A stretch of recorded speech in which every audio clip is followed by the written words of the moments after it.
एक बार पुनः 10वीं कक्षा के सभी विद्यार्थियों का सेंट जोसेफ के द्वारा प्रोवाइड किए जा रहे ऑनलाइन लाइव क्लासेस में हिंदी की कक्षा में आप सभी का स्वागत है। बच्चों, पिछले दिनों हमने अपने सिलेबस के बारे में जानकारी प्राप्त की थी और उसके साथ ही जो हमारी मेन कोर्स बुक है उसका काव्य खंड का पहला चैप्टर हमने अध्ययन किया था, जिसका नोट्स भी आपको पहले से मिल चुका है। नोट्स तो गद्य खंड के फर्स्ट चैप्टर का भी आपको दिया जा चुका है और आशा है आप उसका लाभ उठा रहे होंगे, उसकी तैयारियां कर रहे होंगे। पढ़ाई के क्रम में अब फर्स्ट चैप्टर जो काव्य खंड का आपको पढ़ाया गया, उसके बाद हम चलेंगे गद्य खंड की ओर। और गद्य खंड के फर्स्ट चैप्टर के रूप में आपके किताब के अनुसार चैप्टर आता है 10 पार्ट 10। गद्य खंड का पहला चैप्टर होगा जिसका नाम है नेताजी का चश्मा और जिसके लेखक हैं स्वयं प्रकाश। स्वयं प्रकाश के बारे में कुछ संक्षिप्त जानकारी आपको देने के साथ ही हम बताना चाहेंगे कि इस पाठ का नाम नेताजी का चश्मा क्यों रखा गया और इस शीर्षक के माध्यम से लेखक आपको क्या संदेश देना चाहता है। सबसे पहले आप सभी जानते हैं नेताजी हमारे देश के एक महान क्रांतिकारी सुभाष चंद्र बोस जी का उपनाम है। आप सभी इस नाम से पूर्ण रूप से परिचित हैं। तो नेताजी का चश्मा, यदि आपने उनके छाया चित्र को देखा होगा, जहाँ भी उनके स्वरूप का दर्शन किया होगा, तो सेना की वर्दी में एक व्यक्तित्व आपको मिलता है जिसकी पर्सनालिटी उसके चेहरे, उसके चश्मे के कारण भी पहचानी जाती है। यानी सुभाष चंद्र बोस की कहीं कोई ऐसी मूर्ति या तस्वीर आपने नहीं देखी होगी जिसमें बिना चश्मा के उनको दिखाया गया। नेताजी की व्यक्तित्व का एक गुण उनका चश्मा, एक उनकी पहचान का एक चित्र उनका चश्मा भी है, जिसके द्वारा उनको एक अलग रूप में पहचाना जाता है। अब वो चश्मा शौक से नहीं लगाया करते थे, क्योंकि आपको ये जानना चाहिए कि भारत में जब भारतीय लोगों को उच्च शिक्षा का अधिकार नहीं था, ऐसे में इस देश की सबसे प्रतिष्ठित जो परीक्षा है, जिसको उस जमाने में आईसीएस कहा जाता था, आज के ज़माने में जिसे आईएएस कहा जाता है, उस परीक्षा को पास करने वाले प्रथम भारतीय होने का गर्व किया जा सकता है उनके नाम पर कि वो प्रथम भारतीय थे जिन्होंने अंग्रेजों के ज़माने में, जब भारतीय लोगों को उच्च शिक्षा का अधिकार नहीं था, ऐसे में उन्होंने प्रथम भारतीय आईसीएस होने का गौरव प्राप्त किया। और उनकी ज्ञान क्षमता, संगठन क्षमता के बारे में आप सभी परिचित हैं। फिलहाल बात करें उनके व्यक्तित्व की। नेताजी का चश्मा, नेताजी का व्यक्तित्व, नेताजी की पर्सनालिटी उनके चश्मे के बिना अधूरी लगती है। और ये कहानी जिसको स्वयं प्रकाश ने लिखा है, वो नेताजी के उसी चश्मे को लेकर के है, क्योंकि बिना चश्मे के नेताजी की कोई मूर्ति, कहीं कोई तस्वीर आपने नहीं देखी होगी। और अचानक लेखक के मन में यही भाव उठता है जब वो नेताजी की बिना चश्मे की मूर्ति को देखता है। यानी एक ऐसी मूर्ति जो संगमरमर की बनी हुई है, डील डॉल से बिल्कुल नेताजी परिलक्षित हो रहे हैं, लेकिन उनके मूर्ति पर, उनकी आंखों पर चश्मा नहीं है। यह इस बात को लेकर के, यानी चश्मा तो है लेकिन संगमरमर का नहीं है, रियल चश्मा है जो हम और आप प्रयोग करते हैं। लेखक के मन में तमाम तरह के भाव आते हैं कि वाह भाई, यह भी खूब अच्छी आइडिया है कि मूर्ति संगमरमर की लेकिन चश्मा रियल। बार बार इस पर विचार करता है। कारण क्या है कि उसे एक छोटे से कस्बे से गुजरना होता है हर 15वें दिन अपने कंपनी के काम के सिलसिले में। जब अभी चैप्टर शुरू होगा तो आपको बताएंगे कि एक हालदार साहब है। हालदार साहब का मतलब और कोई नहीं बल्कि स्वयं प्रकाश, जो इस पाठ के लेखक हैं, वही हालदार साहब है। कभी कभी प्रश्न आ जाता है कि पाठ में वर्णित हालदार साहब कौन है, तो वो कोई दूसरा नहीं है। उस व्यक्तित्व को का चित्रण इन्होंने हालदार साहब के रूप में किया है, लेकिन वो स्वयं लेखक ही है जो हालदार साहब के रूप में अपने को चित्रित किया है। वो अपने कंपनी के काम के सिलसिले में एक छोटे से कस्बे से रोज हर 15वें दिन उसे गुजरना होता है, और जब वह उस रास्ते से होके जाता है तो उस छोटे से कस्बे के चौक पर लगी हुई नेताजी की संगमरमर की मूर्ति की ओर सहज भाव से उसकी निगाहें चली जाती हैं, और उस मूर्ति पर हमेशा बदला हुआ चश्मा उसको रोमांचित करता है। कभी चौकोर फ्रेम का चश्मा है, कभी गोल फ्रेम का चश्मा है, कभी धूपी चश्मा है। यानी जब भी वो गुजरता है मूर्ति का चश्मा बदला हुआ नजर आता है, और यह उसके लिए कौतूहल का विषय हो जाता है। वह सोचता है कि वाह भाई, ये भी अच्छा आइडिया है। मूर्ति कपड़े तो नहीं बदल सकती और कोई परिवर्तन उसमें नहीं हो सकता, लेकिन चश्मा तो बदल सकती है, और हर बार चश्मा बदला जा रहा है। लेकिन वह इस विषय पर विचार करने लगता है कि आखिर क्यों इस मूर्ति पर रियल चश्मा नहीं है, संगमरमर का चश्मा नहीं है। तो फिर तर्क करता है अपने आप से और इस निष्कर्ष पर पहुंचता है कि हो सकता है कि मूर्तिकार ने संगमरमर का चश्मा बनाने का प्रयास किया होगा, लेकिन बहुत बारीक बनाने के चक्कर में वो पत्थर टूट गया होगा और फिर वो उसे नहीं बना पाया होगा। दूसरा मन में विचार करता है कि कहीं ऐसा हो सकता है कि इसी लोकल के किसी कारीगर को दिया गया होगा बनाने को, जो जल्दी जल्दी में जो मास्टर है, जो मूर्तिकार है, वो बनाना भूल गया होगा। तमाम तरह के विचार उसके मन में आते हैं, लेकिन उसको इस बात की खुशी है कि जब भी वो उधर से गुजरता है, मूर्ति पर संगमरमर का चश्मा तो नहीं है, लेकिन रियल चश्मा है और हर बार चेंज होता है। एक दिन वह उस चौक पर खड़े होकर के और एक पान वाले के पास देखा कि बहुत दोपहर का वक्त था, बहुत ज़्यादा भीड़ भाड़ भी नहीं थी, रुक जाता है और पान वाले से उस मूर्ति के बारे में पूछता है, उस चश्मे के बारे में पूछता है, और चश्मा चेंज होने का कारण जानने का प्रयास करता है। उस पान वाले के द्वारा उसे बताया जाता है कि यह जो मूर्ति है उस पर चश्मा संगमरमर का इसलिए नहीं है कि मास्टर बनाना भूल गया।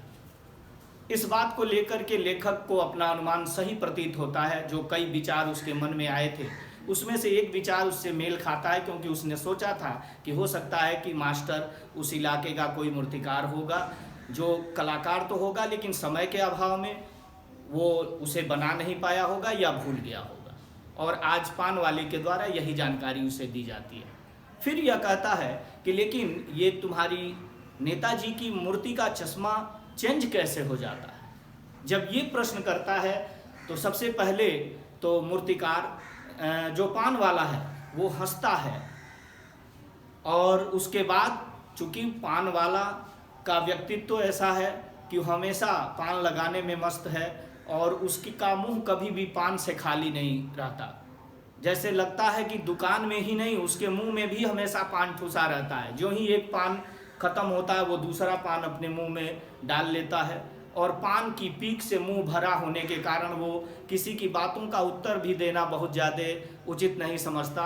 लेकिन हालदार साहब अर्थात लेखक की बातों को सुन करके उसे हंसी आती है, और वह मुंह बंद करके मुंह की पीक को अंदर लिए हुए हंसता है, और हंसने के कारण उसकी निकली हुई तोंद थिरकने लगती है और उसकी लाल काली बतीसी जो है दिखाई देने लगती है।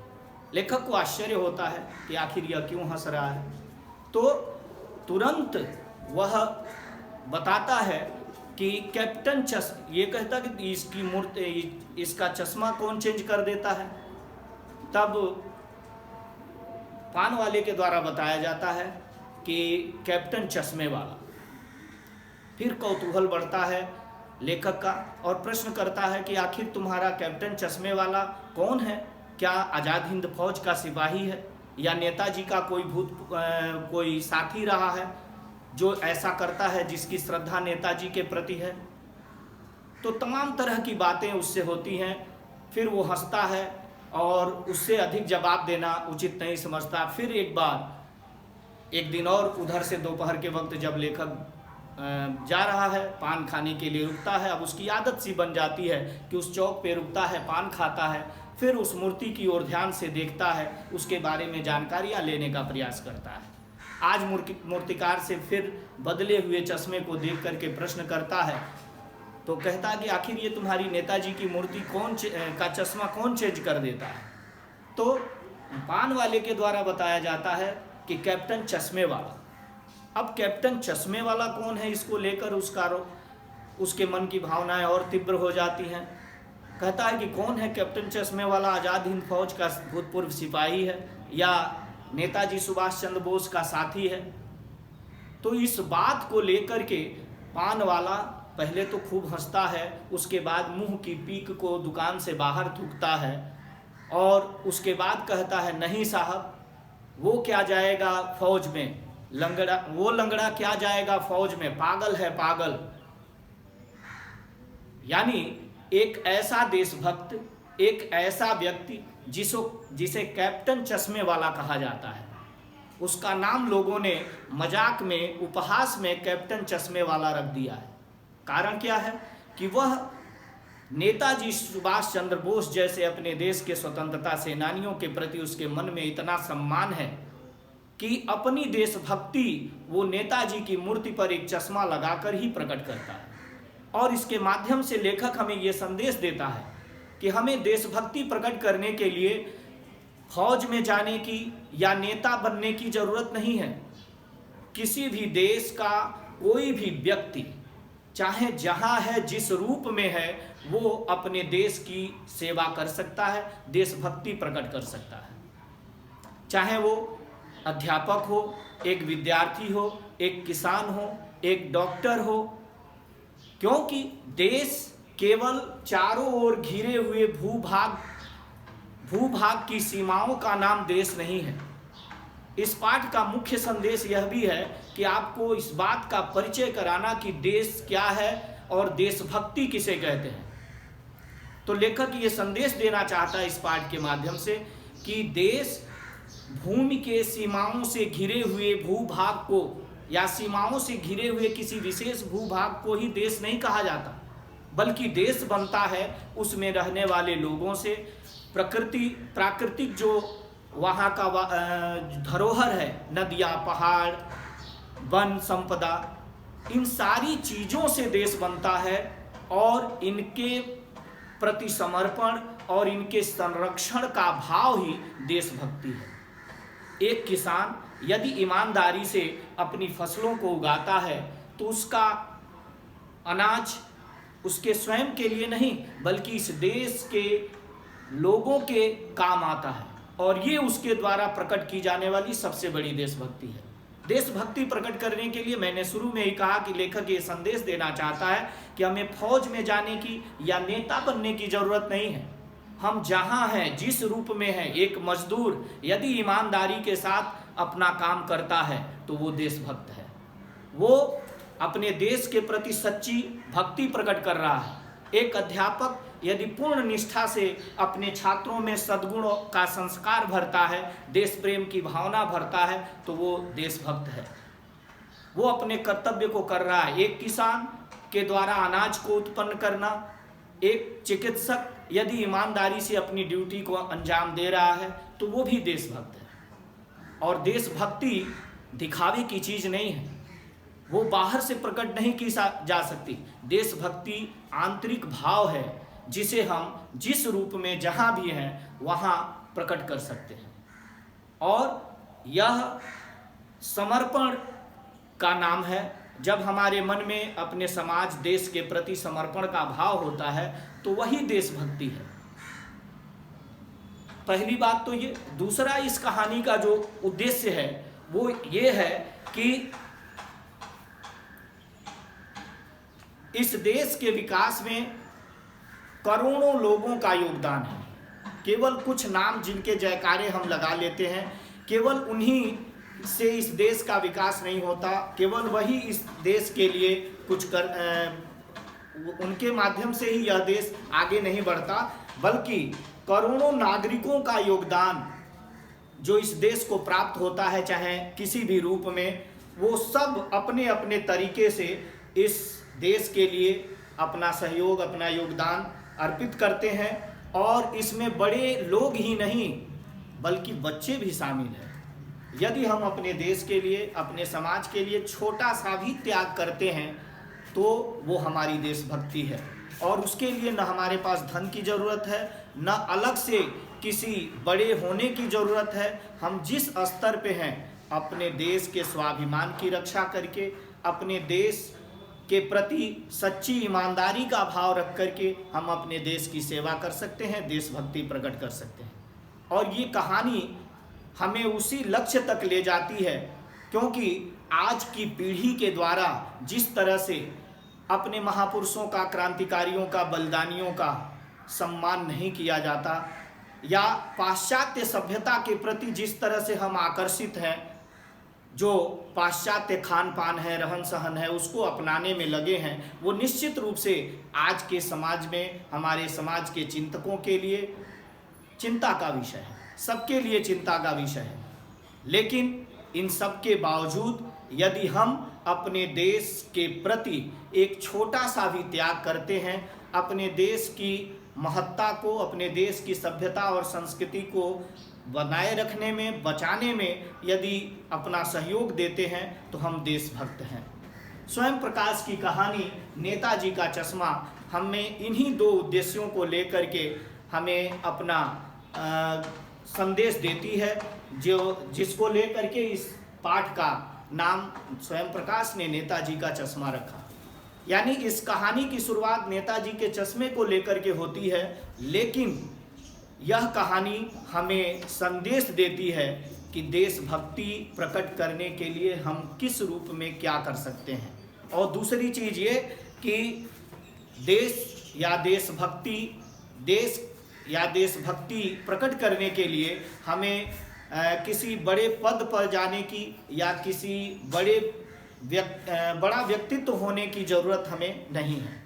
इन सारी बातों को लेकर के ये कहानी लिखी गई है, जिसको पैराग्राफ वाइज मैं आपके सामने रखूंगा। लेकिन उससे पहले जानें कि स्वयं प्रकाश, जिनका जन्म आज़ादी के समय सन 1947 में इंदौर शहर है मध्य प्रदेश में, वहाँ पर इनका जन्म हुआ था और वहाँ पर इनका बचपन बीता। आगे की मैकेनिकल इंजीनियरिंग की पढ़ाई करने के बाद ये औद्योगिक प्रतिष्ठानों में नौकरी के लिए राजस्थान चले गए और वहाँ नौकरी करते हुए उनके जीवन का काफ़ी ज़्यादा समय वहाँ बीता।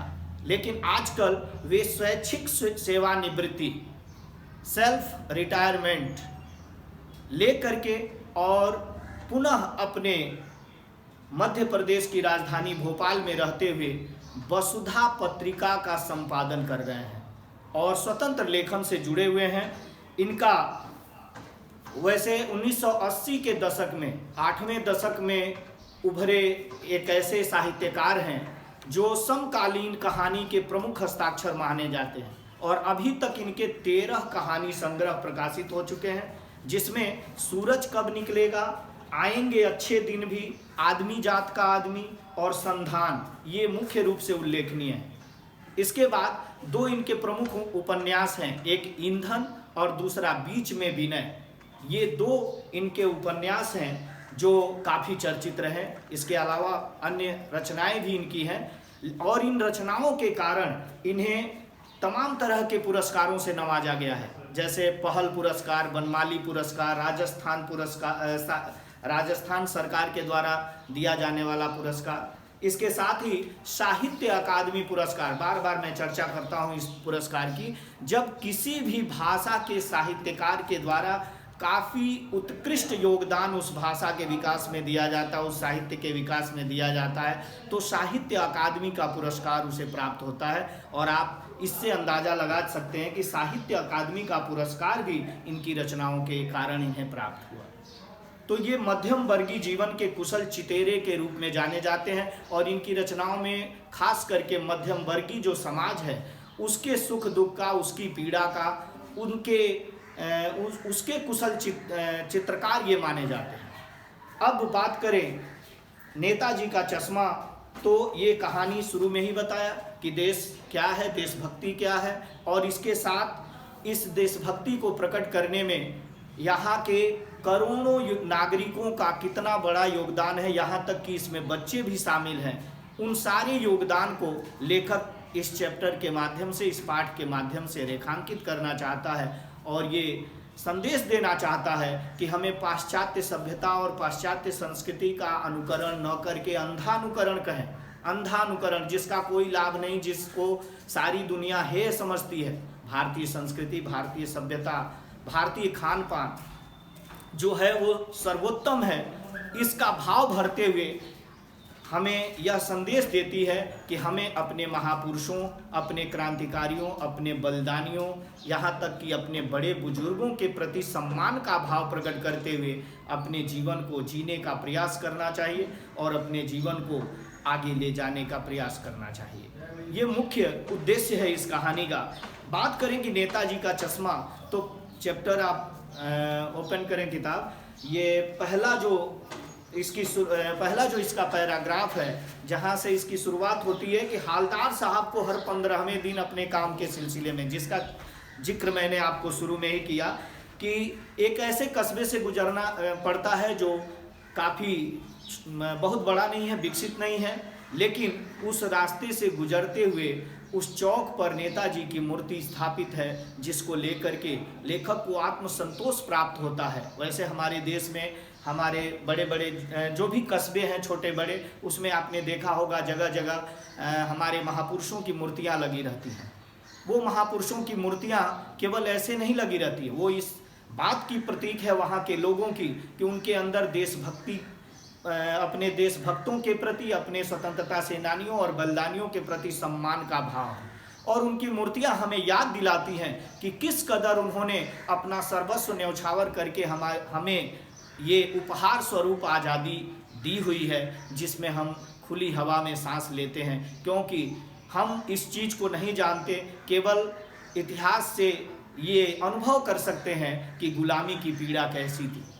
उसको हमने झेला नहीं है, लेकिन इन महापुरुषों ने उस गुलामी की पीड़ा को झेला है और इसलिए आने वाली पीढ़ियां उसको न झेले, अपना सर्वस्व न्यौछावर करके उन्होंने हमें आज़ादी का जो वरदान है, आज़ादी का उपहार हमें दिया।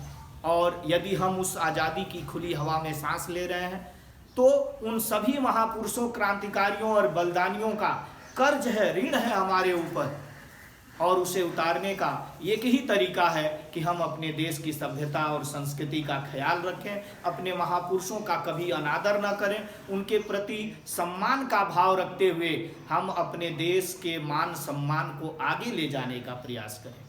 यदि ऐसा हम नहीं कर सकते तो सच्चे अर्थों में हमें एक सभ्य नागरिक कहलाने का भी अधिकार नहीं है।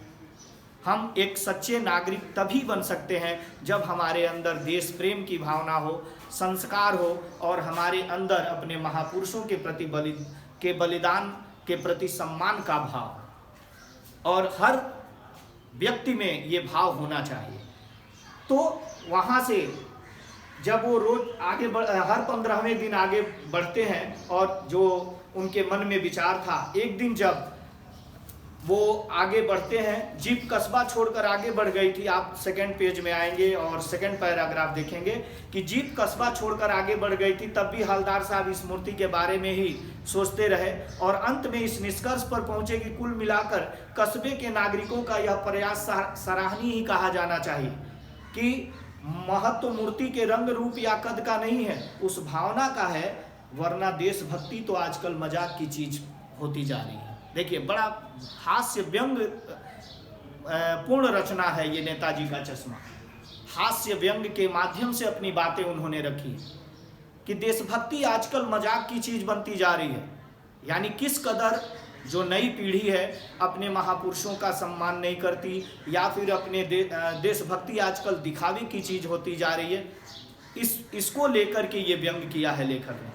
फिर कहा, दूसरी बार जब हवलदार साहब उधर से गुजरे तो उन्हें मूर्ति में कुछ अंतर दिखाई दिया, ध्यान से देखा तो चश्मा दूसरा था। फिर तीसरी बार वही स्थिति, पहले मोटे फ्रेम वाला चौकोर चश्मा था, अब तार के फ्रेम वाला गोल चश्मा लगा हुआ है। हालदार साहब का कौतुक बढ़ता है और मन ही मन सोचते हैं, वाह भाई क्या आइडिया है, मूर्ति कपड़े नहीं बदल सकती लेकिन चश्मा तो बदल सकती है। तमाम तरह के विचार उनके मन में आते हैं। तीसरी बार फिर नया चश्मा था। अब एक बार वो रुकते हैं, जब उनका कौतूहल दुर्दमनीय हो उठता है तो पान वाले से ही पूछते हैं कि क्यों भाई, क्या बात है, क्या यह तुम्हारे नेताजी का चश्मा हर बार बदल कैसे जाता है। जैसा कि पहले ही मैं इसकी जानकारी आपको समरी के रूप में दे रहा था, तो जब उनके द्वारा यह प्रश्न किया जाता है तो पान वाले के खुद के मुंह में पान ठुसा हुआ था और उसका व्यक्तित्व तो कैसा था, वह एक काला, मोटा और खुश मिजाज, हंसमुख, हंसिया और रसोड़ किस्म का इंसान था, जो मजाकिया किस्म का था, रस ले लेकर के बातें करता था, लेकिन पान हमेशा उसके मुंह में ठुसा रहता था। वह आंखों ही आंखों में हंसा, उसकी तोंद थिरकी और उस पीछे घूमकर दुकान के पीछे पान को थूका और उसके बाद अपनी लाल काली बत्तीसी यानी हंसते हुए कैप्टन चश्मे लेखक से कहता है, कैप्टन चश्मे वाला करता है। लेखक को अभी बात समझ में नहीं आती है कि आखिर कैप्टन चश्मे वाला कौन है। तो उसी पर उसके मन में आता है कि कैप्टन चश्मे वाला का मतलब कि कोई या तो आज़ाद हिंद फौज का सिपाही भूतपूर्व रहा हो या फिर इस नेताजी का कोई साथी रहा हो। जब यह बात उसके मन में आती है तो वो प्रश्न करता है कि क्या वो आज़ाद हिंद फौज का सिपाही था। तो उसके द्वारा ये स्पष्टीकरण दिया जाता है व्यंग्य रूप में कि किस कदर देशभक्ति प्रकट करने वाले लोगों को आजकल आज की पीढ़ी उन पर हंसती है, उस पर व्यंग करती है और अपने भले देशभक्ति न प्रकट करे लेकिन देशभक्ति प्रकट करने वालों का उपहास यह समाज उड़ाता है। यह बात जब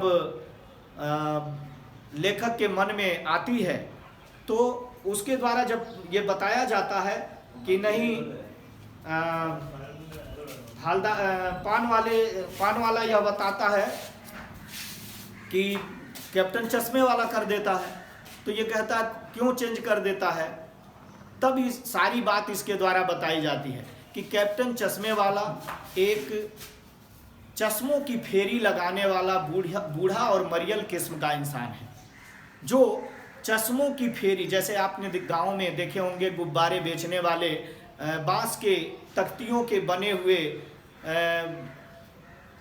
एक जो संदूकची होती है और उसके साथ बांस की जो फट्टियों पर लटके हुए चश्मे होते हैं, उसमें वो चश्मे बेचने का काम करते हैं, गुब्बारे बेचने का काम करते हैं। ठीक उसी तरह से बांस के बने हुए फट्टे के ऊपर वो तरह तरह के चश्मों को लगा करके और फेरी लगा करके चश्मे बेचने का काम करता था। धूपी चश्मे हो या अन्य दूसरे डिजाइन के मॉडल के चश्मे हो, फेरी लगाकर चश्मे बेचता था और उससे अपनी जीविका कमाता था। लेकिन इसका अंदाजा लेखक को नहीं था। अब तब तक अचानक चश्मे की फेरी लगाता हुआ वह कैप्टन चश्मा वाला उस चौराहे पर प्रकट होता है और नज़र पान वाले की जब उस ओर जाती है तो तुरंत कहता है कि आप ही देखो, आप खुद ही देख लो, वो है कैप्टन चश्मे वाला और आप उससे ही बात कर लो और सारी जानकारी जो लेनी हो उसी से ले लो। इससे अधिक जो जानना हो तो कहीं ले जाकर उसका फोटो वोटो भी छपवा दो। तमाम तरह का व्यंग करता है। यह भी करता है कि वो लंगड़ा क्या जाएगा फौज में, पागल है पागल। क्योंकि तब ये बताता है कि कोई मान लीजिए कि नेताजी की मूर्ति पर लगा हुआ एक चश्मा है और संजोग से उसके पास उस मॉडल का दूसरा चश्मा नहीं है और कोई ग्राहक अचानक आ गया जिसको उसी तरह के फ्रेम वाला चश्मा चाहिए, तो आखिर कैप्टन कहाँ से लाएगा। तो ऐसे में कैप्टन क्या करता था कि नेताजी की मूर्ति पर लगा हुआ चश्मा शायद नेताजी से क्षमा मांगते हुए उसे उतार करके ग्राहक को दे देता था और अपने पास रखे हुए चश्मों में से कोई दूसरा चश्मा उस मूर्ति पे पहना दिया करता था, जिसके कारण उस मूर्ति का चश्मा हमेशा बदला हुआ नजर आता। अब बात धीरे धीरे लेखक को समझ में आने लगी कि शायद कैप्टन चश्मे वाला फेरी और चश्मे की दुकान चलाने वाला एक गरीब व्यक्ति है जो अपने चश्मों की बिक्री के माध्यम से अपनी जीविका भी कमाता है लेकिन उसके मन में देशभक्ति का भाव इस कदर है, नेताजी सुभाष चंद्र बोस के प्रति सम्मान का भाव इतना है कि वो नेताजी की मूर्ति को बिना चश्मे के रहने नहीं देता। तो अब दूसरा चश्मा पहना देता है और उस पर लगा हुआ चश्मा ग्राहक को दे करके वो अपनी जीविका कमाता है। अब बात कुछ कुछ धीरे धीरे समझ में आने लगी लेखक को, स्वयं प्रकाश को, जो हालदार साहब के रूप में इस पाठ में वर्णित है। कहा कि लेकिन भाई एक बात अभी भी समझ में नहीं आई। हालदार साहब ने पान वाले से फिर पूछा, नेताजी का ओरिजिनल चश्मा गया कहाँ, यानी उनका ओरिजिनल चश्मा कहाँ है। तो जैसा कि इसने पहले ही अनुमान लगाया था कि हो सकता है कि मूर्तिकार ने उसको बारीक बनाने के चक्कर में वो पत्थर टूट गया होगा और इसके वजह से उस पर ओरिजिनल चश्मा नहीं है, या फिर मास्टर बनाना भूल गया होगा। तो पान वाले के द्वारा ये बताया जाता है कि मास्टर बनाना भूल गया। तब जाकर के लेखक को अब बात धीरे धीरे समझ में आने लगती है। अब जो 3rd पेज है उस पे आप आएंगे 2nd पैराग्राफ में कि पान वाले के लिए यह एक मज़ेदार बात थी, लेकिन हालदार साहब के लिए चकित और द्रवित करने वाली बात थी। मास्टर बनाना भूल गया और तमाम तरह का व्यंग जो पान वाले के द्वारा किया गया वो उसके लिए एक हंसी का माध्यम हो सकता है, व्यंग का माध्यम हो सकता है, लेकिन लेखक को मन ही मन काफ़ी कष्ट होता है कि चाहे पान वाला जैसा भी हो, भले अपनी जीविका कमाता हो, लेकिन उसके मन में ये भावना है कि वो नेताजी की मूर्ति को बिना चश्मे के नहीं रहने देना चाहता। इस रूप में उसकी भावना का सम्मान होना चाहिए, न कि उसकी वेशभूषा का। यहाँ से संदेश आता है कि यदि इस देश का कोई भी व्यक्ति, कोई भी नागरिक, चाहे उसकी रूपरेखा कैसी भी हो, चाहे वो बूढ़ा हो, मरियल किस्म का इंसान हो, लेकिन यदि उसके हृदय में अपने महापुरुषों के प्रति, अपने देशभक्तों, अपने स्वतंत्रता सेनानियों और बलिदानियों के प्रति, या अपने देश की सभ्यता और संस्कृति का सम्मान करने की भावना उसके मन में है, तो उस सच्ची भावना को ही देशभक्ति कहते हैं और उसका सम्मान हर व्यक्ति को करना चाहिए। जो कि आज कोई व्यक्ति, आज तो अधिकांश लोग देशभक्ति किस रूप में प्रकट करते हैं? फोटो खिंचवाने के लिए, पेपर में छपने के लिए, टेलीविज़न में दिखने के लिए। लेकिन शुरू में ही मैंने बताया कि लेखक कहना चाहता है देशभक्ति दिखावे की चीज़ नहीं है। देशभक्ति की भावना हृदय की गहराइयों से है, आंतरिक भावना से है। यदि हमारे हृदय में अपने महापुरुषों के प्रति, अपने देश के प्रति, अपने समाज के प्रति उत्तरदायित्व का बोध है, भाव है, तो हम देशभक्त हैं। और इसको प्रकट करने के लिए हमें किसी बड़े पद की, किसी फोर्स में जाने की या नेता बनने की ज़रूरत नहीं है, बल्कि हम जहाँ हैं, जिस रूप में हैं, वहीं से अपने देशभक्ति की भावना को प्रकट कर सकते हैं। ये मुख्य रूप से लेखक बताना चाहता है। लेकिन आज का समाज कैसा है? कोई देशभक्ति प्रकट करता है तो उसका भी समाज उपहास उड़ाता है। पहले यही समाज उसका उपहास उड़ाता है, उसका मजाक उड़ाया जाता है, लेकिन ऐसे लोगों के नहीं रहने पर यही समाज आंसू बहाता है, पछताता है।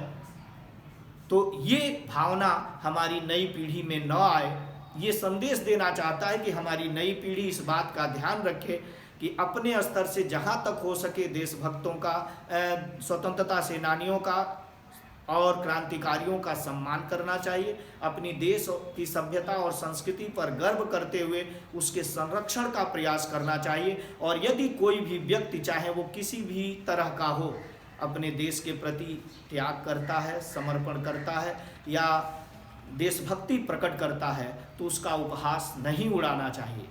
क्योंकि लेखक आगे व्यंग करता है कि आज की पीढ़ी ऐसी है कि जो इस देश के लिए अपनी जवानी, गृहस्थी, घर, पूरा संसार न्यौछावर करने वाले स्वतंत्रता सेनानियों और क्रांतिकारियों पर भी आज की पीढ़ी हंसती है और अपने लिए बिकने के मौके ढूंढती रहती है। यानी आज हमारा चरित्र कैसा हो गया कि हम थोड़े से स्वार्थ में आकर के आतंकवादी गतिविधियों में शामिल हो जाते हैं। हम थोड़े से लालच में आकर के अपने देश और समाज का अपकार कर बैठते हैं। इस भावना को दूर निकाल करके यदि हमसे छोटा सा ही त्याग अपने लिए, देश के लिए हो सकता है, उतना ही करें। जिस स्तर पे हैं वहीं से प्रयास करें। ये देशभक्ति है, न कि किसी देशभक्त का मजाक उड़ाएं, न कि किसी अपने स्वतंत्रता सेनानी या बलिदानी का मजाक उड़ाएं, ये किसी भी रूप में देशभक्ति नहीं हो सकती। हम चाहे कितने भी आधुनिक हो जाएं, हम कितने मॉडर्न हो जाएं, कितने भी धन संपत्ति के मालिक हो जाएं, लेकिन यदि हमारे मन में अपने महापुरुषों के प्रति सम्मान का भाव नहीं है, अपने देश और समाज के प्रति कर्तव्य का बोध नहीं है, तो हम एक सच्चे नागरिक नहीं हो सकते, हम एक सच्चे इंसान नहीं हो सकते। ये कहानी मूल रूप से इसी उद्देश्य को, इसी संदेश को लेकर आगे बढ़ती है। अब पान वाले के लिए यह मजेदार बात थी, लेकिन हालदार साहब के लिए चकित और द्रवित करने वाली बात थी, क्योंकि वह सोच ही रहे थे कि मूर्ति के नीचे लिखा था मूर्तिकार मास्टर मोतीलाल। वाकई कस्बे का अध्यापक था, एक कस्बे का ड्राइंग का मास्टर था जिसने उस मूर्ति को बनाया था, और बहुत कम समय उसे दिया गया था मूर्ति को बनाने के लिए, इसलिए उसने भी महीने दिन के अंदर ही उस संगमरमर की मूर्ति को तैयार करने का प्रयास किया, और इसी क्रम में वो चश्मा बनाना भूल गया जो उसका अंदाजा था। उसके बाद हालदार साहब को यह सब बड़ा विचित्र और कौतुक भरा लग रहा था। इन्हीं ख्यालों में खोए पान के पैसे चुका करके और चश्मे वाले की देशभक्ति के समक्ष नतमस्तक होते हुए, इस भाव को लेकर मन में कि चाहे वह व्यक्ति कितना भी बूढ़ा है, मरियल किस्म का है, भले अपनी आजीविका कमा रहा है, लेकिन उसके मन में जो भावना है सुभाष चंद्र बोस के प्रति, अपने देश के शहीदों के प्रति, वो अनुकरणीय है, वो आदरणीय है और उसका सम्मान होना चाहिए। फिर कहा कि जीप की तरफ चले, लेकिन फिर अचानक उनके मन में कुछ सवाल उठते हैं, रुकते हैं, पीछे मुड़ते हैं और पान वाले के पास जाकर पूछते हैं, क्या कैप्टन चश्मे वाला नेताजी का साथी है या आज़ाद हिंद फौज का भूतपूर्व सिपाही? तो उसी पर उसके द्वारा व्यंग किया जाता है कि वो लंगड़ा क्या जाएगा फौज में साहब, पागल है पागल, वो देखो वो आ रहा है, आप उसी से बात कर लो, फोटो वोटो छपवा दो उसका कहें।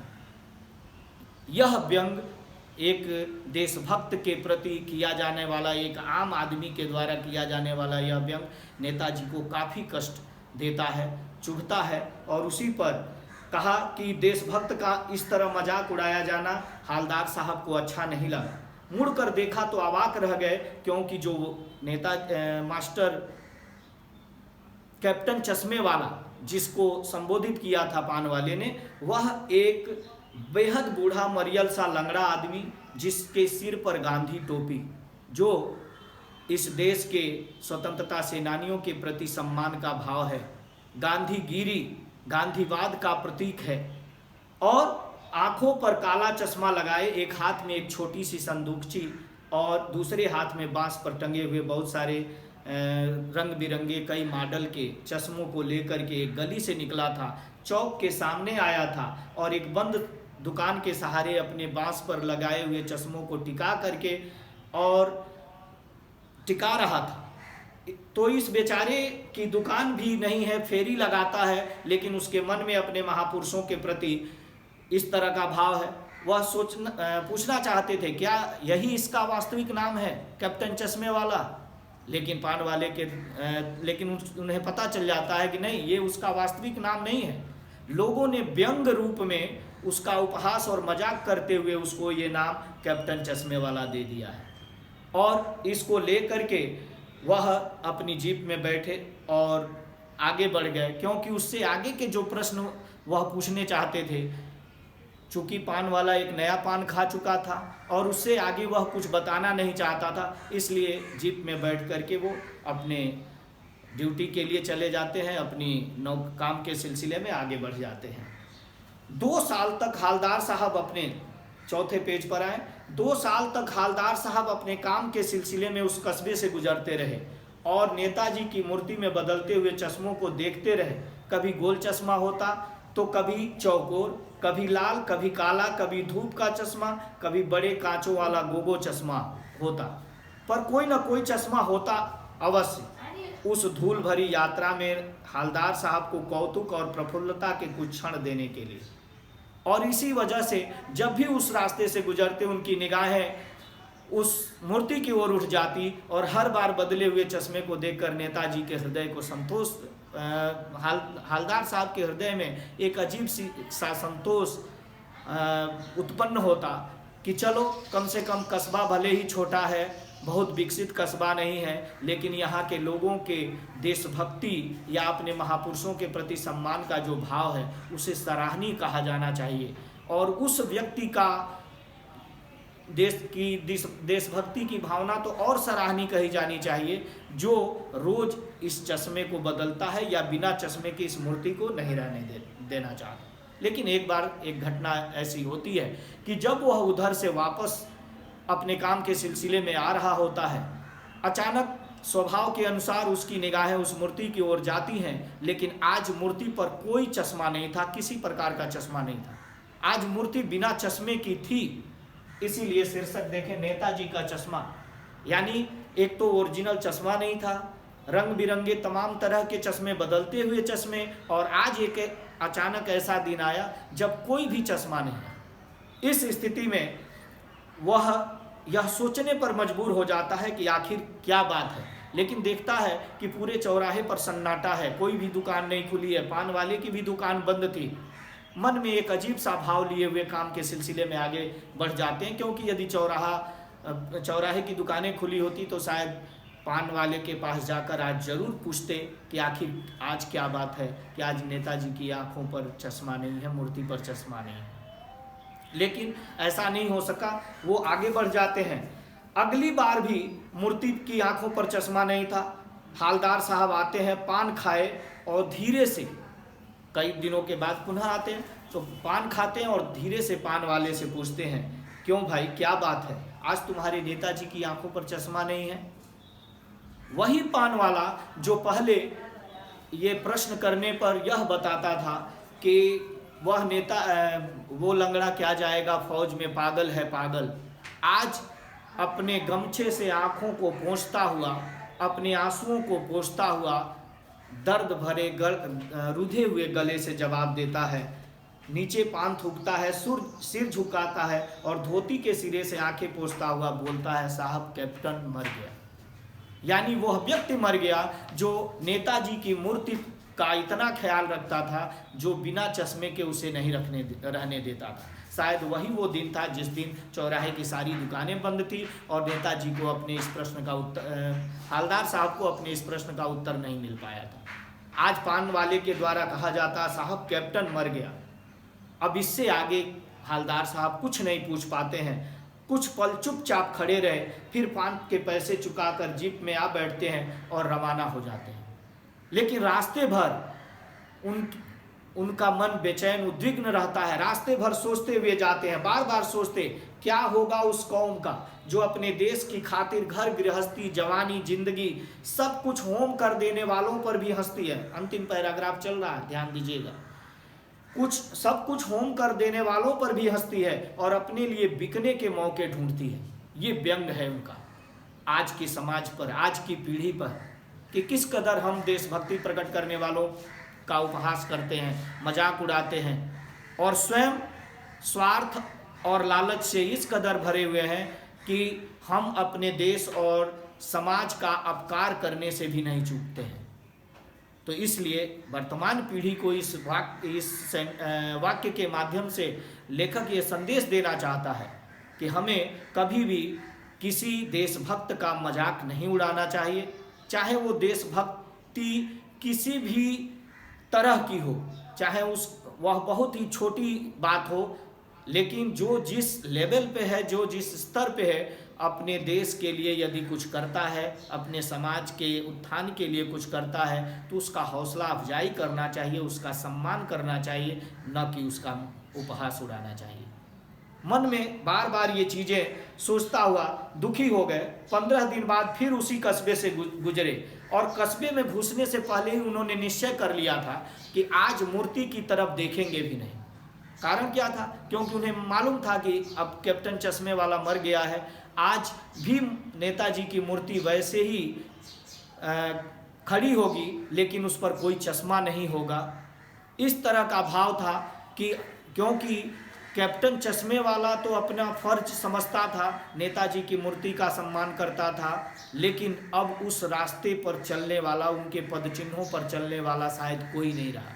यह सोचकर उन्होंने अपने ड्राइवर को भी कहा था कि चौराहे पर गाड़ी मत रोकना, पान कहीं आगे खा लेंगे लेकिन वहाँ नहीं रुकेंगे, ऐसा विचार करते हुए वो आगे जो है मन में हृदय में इस तरह का विचार करते हुए कि सुभाष की प्रतिमा वहाँ प्रतिष्ठापित होगी, लेकिन उनकी आंखों पर चश्मा नहीं होगा क्योंकि मास्टर बनाना भूल गया और कैप्टन मर गया।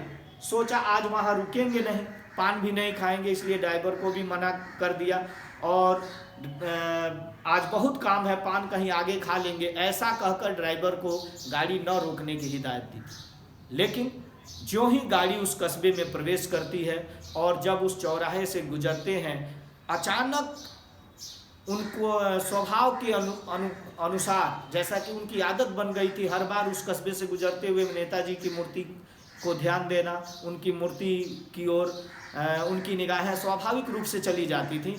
आज भी वही हुआ, न चाहते हुए भी उनकी निगाहें उधर चली गईं, लेकिन आदत से मजबूर आंखें चौराहा आते ही मूर्ति की तरफ उठ गई। कुछ ऐसा देखे कि चीख पड़े, रोको, और उनके ऐसा कहते हुए, चूंकि गाड़ी बहुत स्पीड में थी, तेज थी, ड्राइवर ने जोरदार ब्रेक मारा और उस आवाज़ के वजह से, गाड़ी की आवाज़ के वजह से, उससे उड़ी हुई धूल के वजह से चौराहे पर खड़े सारे लोगों की निगाहें उस ओर चली गई कि अचानक ये क्या हुआ। और जो ही गाड़ी रुकती है, अभी गाड़ी ठीक से रुकी भी नहीं थी कि तुरंत हालदार साहब, रास्ता चलते लोग देखने लगे, जीप रुकते न रुकते हालदार साहब जीप से कूद पड़े और तेज तेज कदमों से चलते हुए मूर्ति के सामने जा करके अटेंशन में खड़े हो गए, यानी सैल्यूट करते हुए खड़े हो गए। उस मूर्ति को नहीं, बल्कि आज क्या देखा था, क्या मूर्ति की आंखों पर सरकंडे से बना हुआ एक छोटा सा चश्मा था। सरकंडा, आप गांव देहात के रहने वाले हो, आपको मालूम होगा कि पतवार जो होता है, पतहर जिससे जो झोपड़ियाँ छाई जाती हैं, उसको सरकंडा बोलते हैं। और सरकंडे से विभिन्न प्रकार के खेल गांव के बच्चे खेला करते हैं, कभी तराजू बनाते हैं, कभी कुछ बनाते हैं। ठीक उसी तरह के सरकंडे यानी पतहर और पतवार से बना हुआ एक चश्मा नेताजी की मूर्ति पर लगा हुआ था, जैसा बच्चे खेल खेल में बना लेते हैं। अब जिस नई पीढ़ी, यानी जो आज की पीढ़ी है, जो एक गरीब, और निश्चित रूप से वो जो चश्मा है सरकंडे का बना हुआ, वो निश्चित रूप से किसी गरीब बच्चे ने बनाया होगा, खेल खेल में ही बनाया होगा। लेकिन महत्व उस भावना का है कि जिस बच्चे में इस तरह का भाव आया होगा कि हाल कैप्टन के नहीं रहने पर अब नेताजी की मूर्ति बिना चश्मे के रहती है, उसके पास संसाधन नहीं है, लेकिन उसके मन में ये भावना आती है कि हम अपने नेताजी की मूर्ति को बिना चश्मे के नहीं रहने देंगे, और वह सरकंडे का बना हुआ चश्मा, खरपतवार से बना हुआ वो चश्मा उनके मूर्ति पर लगाता है। और उसी भावना को देख करके, उस मूर्ति पर लगे हुए उस चश्मे को देख करके हालदार साहब को अजीब संतोष होता है, आत्मसंतुष्टि होती है। हालदार साहब भावुक हैं, इतनी सी बात पर उनकी आंखें भर आई। क्यों? इतनी सी बात पर। क्या इतनी सी बात मतलब क्या? कि उसके नेताजी की मूर्ति पर लगा हुआ सरकंडे का चश्मा, वो हालदार साहब के लिए इतनी सी बात नहीं थी, उनके लिए यह बहुत बड़ी बात थी, क्योंकि हालदार साहब सोचते हैं कि निश्चित रूप से सरकंडे का यह चश्मा किसी गरीब बच्चे ने बनाया होगा और उसके पास संसाधन नहीं है, लेकिन फिर भी उसके अंदर ये भावना है कि वो अपने महापुरुषों का सम्मान जहाँ तक हो सकेगा करेगा।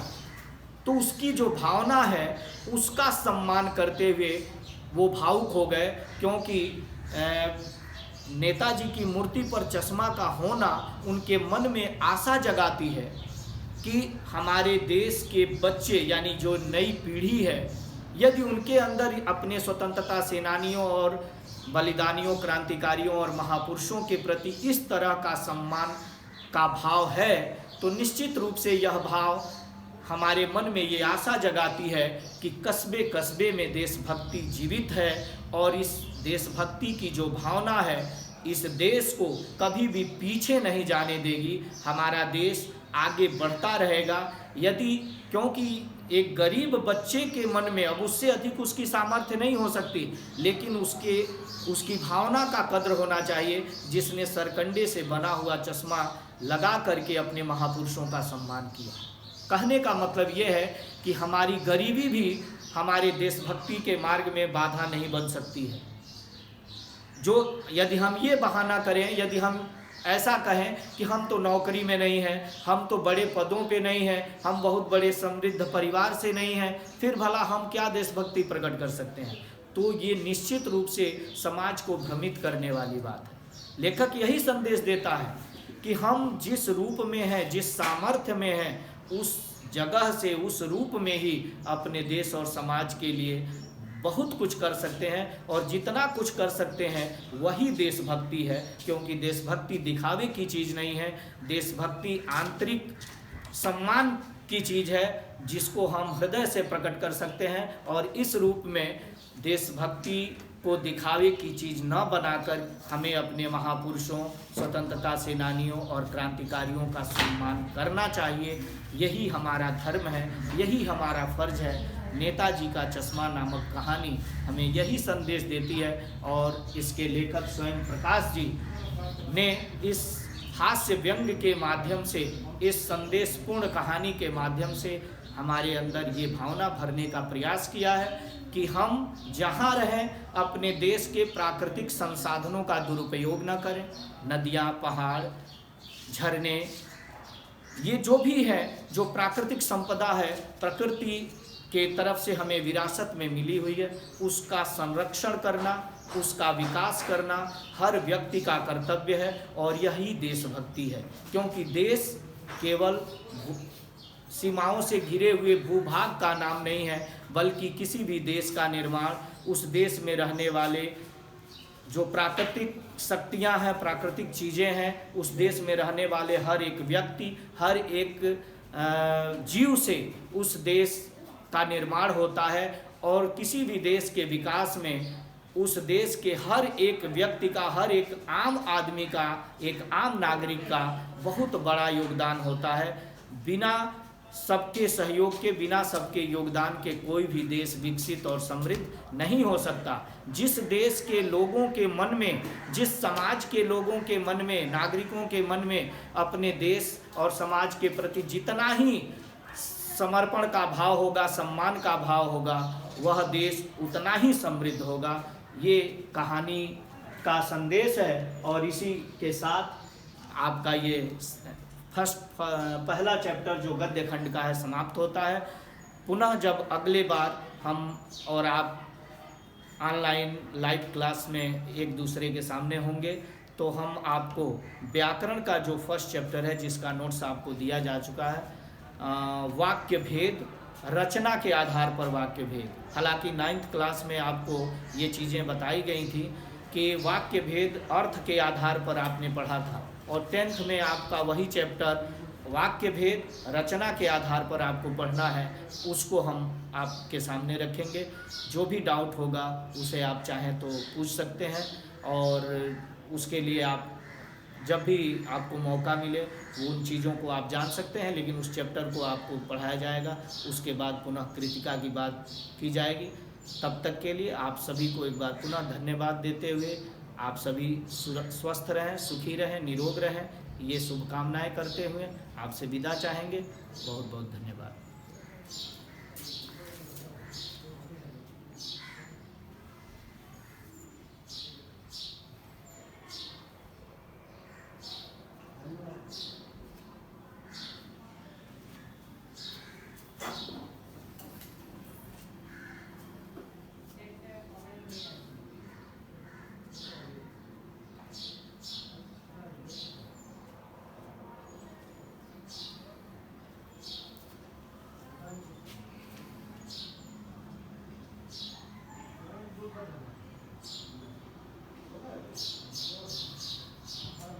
बंद हो गया,